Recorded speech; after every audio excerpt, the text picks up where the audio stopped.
قرآن پاک کی تفسیر محض اپنے قیاس سے کرنا یہ عام ہے کہ وہ عربی قواعد کے مطابق ہے، یہ اس سے بھی ہٹ کر ہو، اپنی رائے جو سمجھ آئی اس کے مطابق، تو یہ قطعاً جائز نہیں۔ اس پر کئی حدیثیں ہیں اور یہ حدیث صحیح ہیں۔ ایک حدیث ہے، فرمایا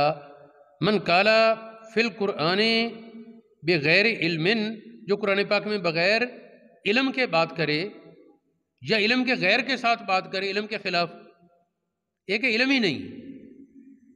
تو فرمایا کہ اگرچہ درست کرے پھر بھی غلط ہے۔ دوسری حدیث پاک میں وضاحت سے یہ جملہ ہے، ایک ہے علم ہے لیکن شرارت سے اس کے خلاف کرے، یہ اور زیادہ مجرم ہے۔ فَلْيَتَبَوَّأْ مَقْعَدَهُ مِنَ النَّارِ، یہ حدیث مسند بزار میں موجود ہے، ترمذی شریف میں، سنن ابو داود میں،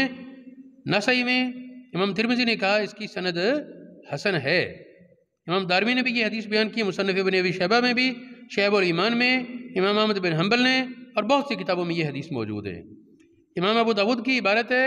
من قالا، یہ شعب الایمان کی عبارت ہے من قالا فی القرآن، بعد کتاب من قالا فی کتاب اللہ، میرا یہی جس نے قرآن پاک میں اپنی رائے سے کوئی بات کہی، صحابہ درست کہہ لی، فقط اخطأ، پھر بھی غلط کیا ہے، کہ اس کو کس نے حق دیا اپنی رائے سے باتیں کرے۔ ابو بکر صدیق رضی اللہ تعالیٰ عنہ سے کسی آیت کا معنی پوچھا گیا، اس وقت آپ کو مستحضر نہیں تھا، آپ نے فرمایا مجھے نہیں خیال، اس نے کہا نہیں جی کچھ بتائیں، فرمایا کہ مجھے ایو سماءن تو ذلونی، کون سا آسمان مجھے سایہ دے گا اور کون سی زمین مجھے اٹھائے گی اگر میں قرآن پاک میں علم کے بغیر بات کر دوں، مجھے نہیں پتہ، بس بات ختم، میں کیسے کہوں۔ یعنی جن کے دل میں قرآن و سنت کی عظمت ہے وہ اتنا ڈرتے ہیں کہ کہیں تفسیر بالرائے نہ ہو جائے منقول کتابیں۔ یہ ضرور ہے کہ اس کا یہ معنی نہیں کہ عقل کو بند کر کے رکھ دو۔ محققین نے وضاحت سے کہا، انہوں نے کہا کہ منقول علم جو صحابہ، تابعین، ائمہ، اہل بیت سے منقول ہے، اس میں تفسیر میں پختگی کرے،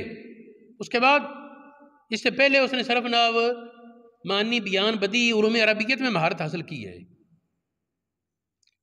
علوم عربیت میں مہارت کے بعد اسلاف سے جو منقول تفسیر ہے اس کو پختگی کرے۔ اس کے بعد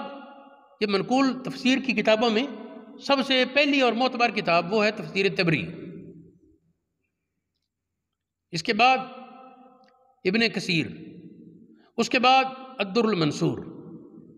یہ منقول تفسیر میں معتبر کتابیں ہیں۔ تو جو منقول ہے پہلے اس میں پختگی ہو، اس کے بعد جو قواعد ہیں تفسیر کے ان کے مطابق غور و خوض کرے، پھر نئی سی نئی رستے، نئی فہم جو اسے ٹکرائے نہ، جو منقول تفسیر سے ٹکرائے نہ، تو اس کے لیے راستے کھلیں، جس طرح حضرت علی نے فرمایا الا فہما یؤتی الرجل المؤمن، ایماندار کو جو فہم دی جاتی ہے وہ ٹھیک ہے۔ ابو درداء کہتے ہیں کہ ہر آیت کی کئی